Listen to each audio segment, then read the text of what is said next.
आज के इस वीडियो में हम जानेंगे अगर हमारा ऑरा या आत्मविश्वास बढ़ता है तो हमें उसका क्या फायदा होता है।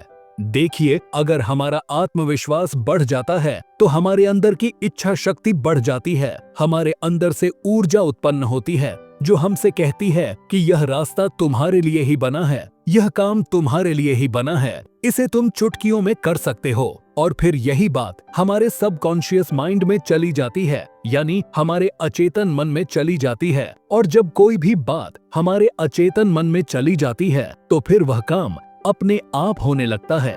लेकिन अगर कोई बात आपके अचेतन मन तक नहीं पहुंचती तो आपका कोई भी काम हो, कितना ही आसान काम क्यों ना हो, लेकिन वह आपको बहुत ही मुश्किल लगने लगता है। आपने अपने आसपास में देखा होगा कि हम में से हर कोई अपने जीवन में खूब लगन और मेहनत से काम करता है। हर कोई कुछ नया सीखने की कोशिश करता है ताकि वह अपने जीवन में सफल हो सके, अपने जीवन में उन्नति पा सके। लेकिन जैसे जैसे दिन बीतते जाते हैं हमारे अंदर कुछ भी करने की इच्छा शक्ति कम होती जाती है, जिस कारण हम एक बार फिर से वहीं पर आ पहुंचते हैं जहां से हमने शुरू की थी। तो आखिर ऐसा क्यों होता है? क्या हम वो लक्ष्य पाने के लायक नहीं हैं, या फिर हमने जो लक्ष्य निर्धारित किया है वह लक्ष्य ही गलत है, या हमें उस लक्ष्य को पाने के लिए जो कार्य करने चाहिए वह काम नहीं कर रहे हैं? अर्थात जिस दिशा में हमें आगे बढ़ना चाहिए हम उस दिशा में आगे न बढ़कर किसी और दिशा में जा रहे हैं। आखिर इन सब का क्या कारण है और हम अपने लक्ष्य तक क्यों नहीं पहुंच पा रहे हैं? यह सब होता है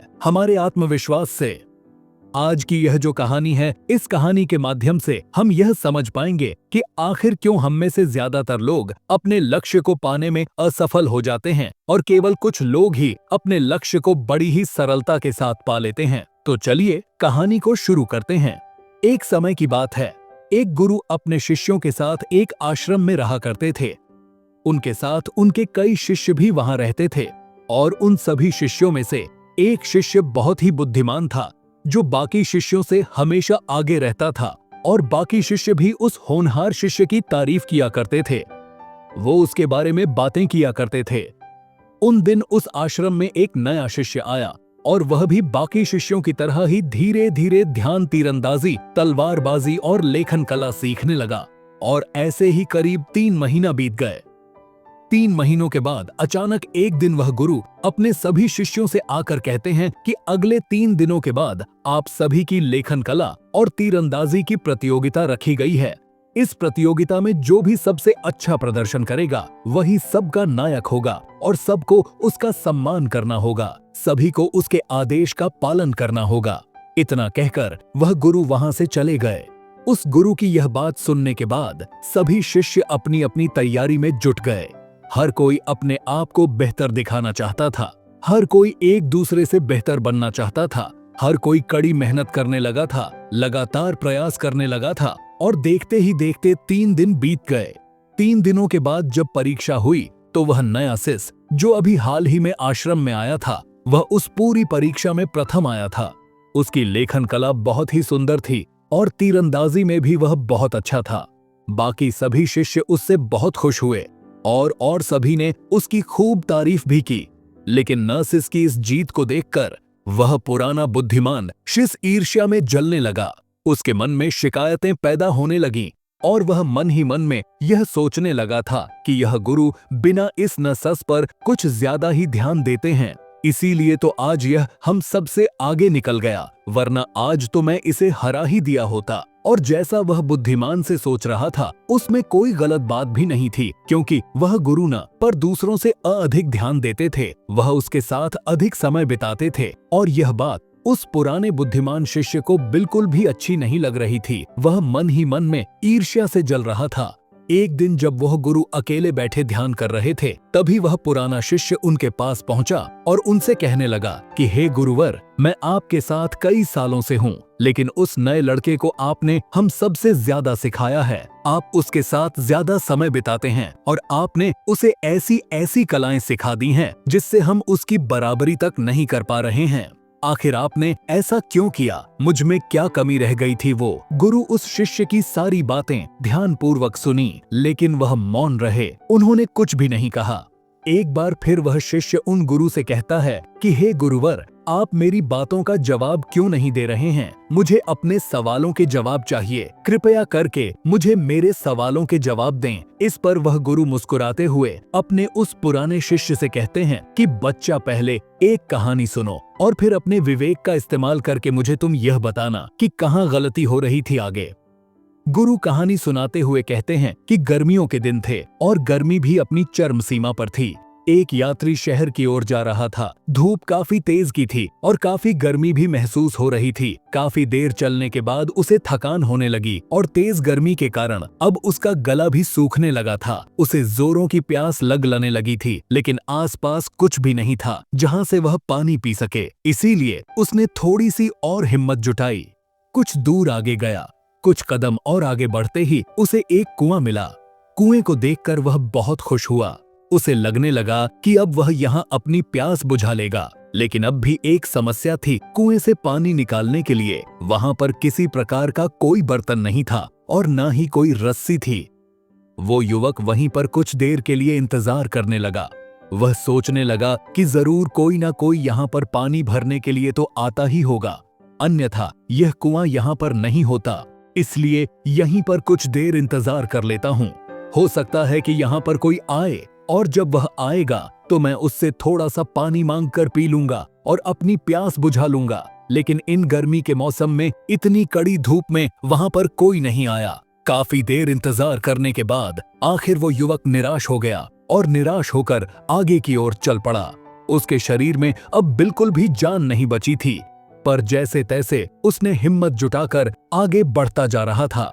कुछ देर का सफर करने के बाद उसे रास्ते में एक और कुआं मिला और यहाँ पर भी कोई बर्तन नहीं था और ना ही कोई रस्सी थी। उस युवक ने आसपास देखा, इधर उधर नजर घुमाई, लेकिन उसे कोई भी नहीं दिखाई दिया। वो युवक अब सोच में पड़ गया कि मैं क्या करूं? आखिर मैं इस कुएं से पानी कैसे निकालूं? मेरे पास तो कोई बर्तन भी नहीं है। आखिर मैं पानी कैसे पीऊं? मेरा गला पूरी तरह से सूख चुका है और मुझे यदि कुछ देर तक पानी नहीं मिला तो हो सकता है कि मेरी मृत्यु भी हो जाए। वह युवक यहाँ वहां देखने लगा। तभी अचानक झाड़ियों में उसे एक मटका नजर आया जो टूटा हुआ था। उस युवक ने तुरंत ही वह मटका उठाया और कुएं के पास आया और उस मटके को लमा कर पानी निकालने की कोशिश करने लगा। लेकिन युवक ने देखा कि पानी तो अभी भी बहुत नीचे है। एक बार फिर उस युवक ने नजर दौड़ाई, इधर उधर देखा तो उसे पास में ही लंबी लंबी घास नजर आई। उस युवक ने उन लंबी घास में से कुछ घास काट ली और उसकी रस्सी बनाकर कुएं से पानी निकाल लिया और वह पानी पीकर अपनी प्यास बुझा लिया। उन गुरु ने इस कहानी को यहीं पर समाप्त कर दिया और उसके बाद वह अपने शिष्य से कहते हैं कि बच्चा, अब बताओ तुमने इस कहानी से क्या समझा है? युवक भी वहीं था और कुआं भी उसे मिल चुका था, लेकिन समस्या एक ही थी, दोनों ही कुएं पर बर्तन और रस्सी नहीं थी। फिर आखिर उस युवक ने बर्तन और रस्सी का इंतजाम करके उस कुएं से पानी क्यों पिया? इस पर शिष्य जवाब देते हुए कहता है कि हे गुरुवर, क्योंकि उसका गला सूख चुका था और उसे जोरों की प्यास लगी थी और उसे पानी पीने की बहुत ज्यादा इच्छा जाग उठी थी। अगर वह पानी नहीं पीता तो उसकी जान भी जा सकती थी। इस पर वो गुरु अपने शिष्य से कहते हैं कि बिल्कुल ठीक, वैसे ही नए शिष्य और बाकी सभी शिष्यों में इच्छा की तथा का अंतर है। सबसे पहले तो तुम यह समझो कि जो भी इच्छा तुम्हारे अंतर मन में बैठी हुई है वही समय आने पर बाहर प्रकट होती है और वैसे ही तुम्हें परिणाम भी मिलते हैं। इस पर वह उन गुरु की बात काटते हुए कहता है कि हे गुरुवर, आखिर आप कहना क्या चाहते हैं? कहीं आपका अर्थ यह तो नहीं है कि हमने मेहनत नहीं की है? तभी वह गुरु मुस्कुराते हुए कहते हैं कि बच्चे, मेहनत तो हर कोई करता है, लेकिन हर किसी के अंतर मन की इच्छा अलग अलग होती है। यहाँ पर हर कोई अलग अलग है। कोई दुख से बचने के लिए पढ़ रहा है, तो कोई दूसरों को दिखाने के लिए पढ़ रहा है, तो कोई सच में बेहतर बनने के लिए पढ़ रहा है। और जैसे उनके अतमन की इच्छा होती है वैसे ही उन्हें परिणाम भी मिलते हैं। तुम्हारे अतमन में क्या चल रहा है और सच में तुम अपने भीतर क्या चाहते हो, यह सब तुम अपने पिछले परिणामों से समझ सकते हो। पिछले परिणामों को देखकर यह जान सकते हो। इस पर वह शिष्य उस गुरु से प्रश्न करते हुए कहता है कि हे गुरुवर, आपके अनुसार इंसान को वही मिलता है जो अपने अंतर मन से चाहता है, लेकिन कभी कभी हमारे साथ ऐसा भी तो होता है कि हम चाहते कुछ और है और हमारे साथ होता कुछ और है अर्थात हम जो नहीं चाहते वही हमारे साथ हो जाता है।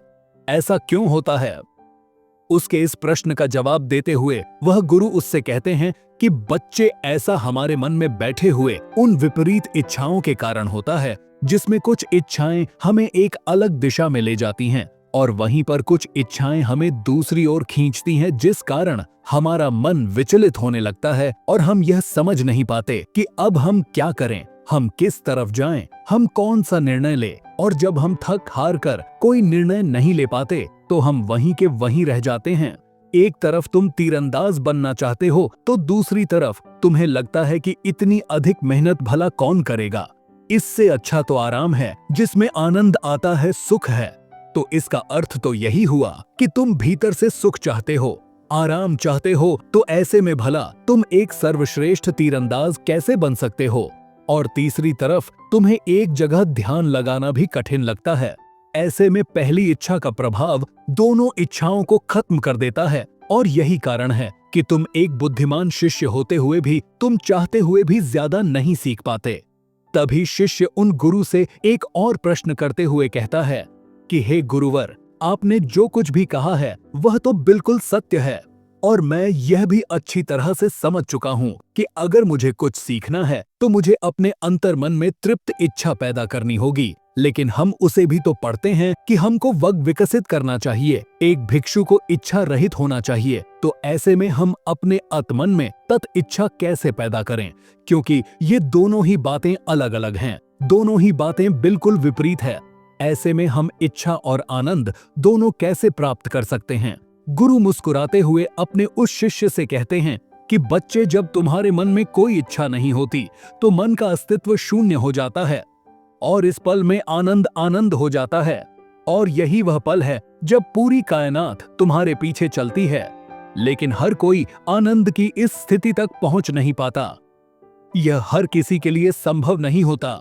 वो उन गुरु की बात काटते हुए कहता है, हे गुरुवर, ऐसी स्थिति में हमें क्या करना चाहिए? उस शिष्य के इस प्रश्न का जवाब देते हुए वो गुरु कहते हैं कि बच्चा, तुम्हें बाकी इच्छाओं को भटकाव मानकर त्याग देना चाहिए और केवल एक ही इच्छा पर पूरा ध्यान केंद्रित करना चाहिए, क्योंकि एक इच्छा बहुत त्रित होती है और इस त्रिता में इंसान बहुत ऊपर उठ जाता है। यदि तुम्हारे भीतर मन में कोई भी संदेह है, कोई भी शक, कोई भी समस्या या कोई भी रुकावट नहीं है, तो यह इच्छा पूरी हो रहेगी, क्योंकि तुम जितनी इच्छाएं करोगे, इच्छाओं का स्तर उतना ही गहरा होता जाएगा और उतना ही वर्तमान में तुम्हें आनंद भी मिलेगा। और फिर तुम वर्तमान में अधिक समय के लिए रुक भी नहीं पाओगे, क्योंकि इसके लिए तुम्हारे पास रुकने का कोई कारण नहीं बचा। और यही हम में से अधिकांश लोग अपने जीवन में गलतियां करते हैं, क्योंकि वह अपने भीतर कभी झांकते नहीं है। वो अपनी इच्छाओं के बारे में समझने का प्रयास नहीं करते, क्योंकि हमारे रोजमर्रा की जो इच्छाएं हैं वही हमें विचलित करती हैं। इसलिए सबसे पहले अपने परिणाम देखो और पता करो कि आखिर हमारे वर्तमान में क्या चल रहा है। और यदि उन परिणामों को देखकर तुम्हें ऐसा प्रतीत होता है कि तुम एक ही जगह पर रुके हुए हो, तो इसका अर्थ यही हुआ कि तुम्हारे भीतर विरोधाभास इच्छाएं चल रही हैं। अर्थात एक इच्छा तुम्हें किसी और दिशा में ले जाना चाहती है तो वही दूसरी इच्छा तुम्हें किसी और दिशा में ले जाना चाहती है। ऐसे में तुम कोई सही निर्णय नहीं ले पाओगे और किसी भी दिशा में आगे नहीं बढ़ पाओ। और ऐसी स्थिति में हमें अपने मन की उन विरोधाभास इच्छाओं को कम करते हुए केवल एक इच्छा पर ध्यान केंद्रित करना है और उसे ही इच्छा में बदलना है। तभी वह शिष्य उन गुरु से कहता है कि परंतु हे गुरुवर, आप कह रहे हैं कि किसी एक इच्छा पर ध्यान केंद्रित करो और उसी इच्छा को तत् इच्छा में बदलो। लेकिन कैसे? मैं चाहता हूँ कि मैं अधिक से अधिक सीखूं, लेकिन दिन निकलते ही चले जाते हैं और मेरा कुछ भी करने का मन नहीं करता। मैं चाहकर भी और अधिक नहीं सीख पाता, ना ही अभ्यास कर पाता हूँ। हे गुरुवर, कृपया करके मेरा मार्गदर्शन करें, मैं क्या करूँ? इस पर वो गुरु कहते हैं कि इसका एक बड़ा ही सीधा और सरल सा कारण है, और वो यह है कि हम इंसानों को यह लगता है कि हमारे पास अभी बहुत समय है। आगे वो गुरु कहते हैं कि ऐसा ही सवाल जब एक भिक्षु ने अपने गुरु से पूछा था कि मेरा ध्यान करने का मन नहीं करता, तब उस गुरु ने उस भिक्षु को जवाब देते हुए कहा था, तुम्हारी सबसे बड़ी गलती यही है कि तुम्हें लगता है कि तुम्हारे पास बहुत समय है, और वास्तव में तो यह है कि यह समय बिल्कुल भी मुफ्त है लेकिन समय अमूल्य है और समय का इस्तेमाल तो हम कर सकते हैं, लेकिन समय को इकट्ठा नहीं किया जा सकता। समय निकल जाने पर हमें अफसोस होता है, लेकिन हम समय रहते कोई कार्य नहीं करना चाहते। आगे वह गुरु अपने उस शिष्य को समझाते हुए कहते हैं कि सबसे पहले तो तुम यह समझो कि तुम्हारे पास सीमित समय है। इस सोच को अपने दिमाग से निकाल दो कि तुम्हारे पास अभी बहुत समय है, क्योंकि यदि तुम केवल इस सोच पर निर्भर रहोगे तो तुम अपने जीवन में कभी भी आगे नहीं बढ़ पाओगे। और तुम्हें इस सोच को अपनाना होगा कि तुम्हारे पास एक सीमित समय है और इसी समय में तुमको अपने अंतर्मन में झांकने की जरूरत है और इसे एक लक्ष्य पर लगाने की जरूरत है। इस पर वो शिष्य एक बार फिर उन गुरु से प्रश्न करते हुए कहता है कि हे गुरुवर, आप कह रहे हैं कि हमें केवल एक इच्छा पर ध्यान करना चाहिए और उसी को तत् इच्छा में बदलना चाहिए, लेकिन मेरा प्रश्न यह है कि हम अपनी उस इच्छा को तत् इच्छा में कैसे बदले। इसका जवाब देते हुए गुरु अपने उस शिष्य से कहते हैं, बच्चा, सबसे पहले तो तुम अपने आप को यह याद दिलाओ कि तुम्हारे पास एक सीमित समय है और तुम्हें इसी समय का इस्तेमाल करना है और इसी समय का इस्तेमाल करके तुम्हें अपने अंतर्मन में झांकना होगा और अपने अंतर्मन को एक लक्ष्य देना होगा।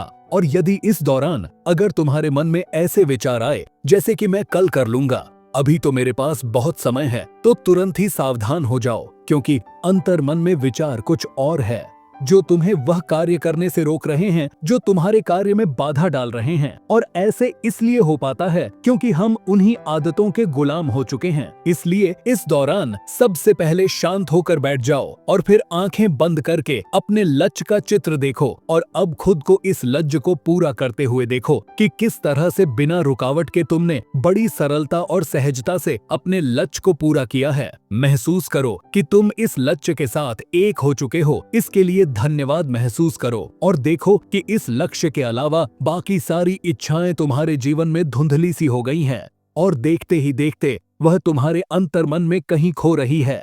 और अब सभी प्रकार की इच्छाओं से मुक्त होकर एक शांति महसूस करो, आनंद महसूस करो, और यही वर्तमान है। और इसी समय में आपको अपने लक्ष्य के लिए तृप्ति भी महसूस होगी। आप धन्यवाद महसूस कर सकते हैं क्योंकि अब आप अपने लक्ष्य के साथ हो चुके हैं। हर दिन सुबह उठकर और रात को सोने से पहले अपने लक्ष्य का चित्र अवश्य देखें।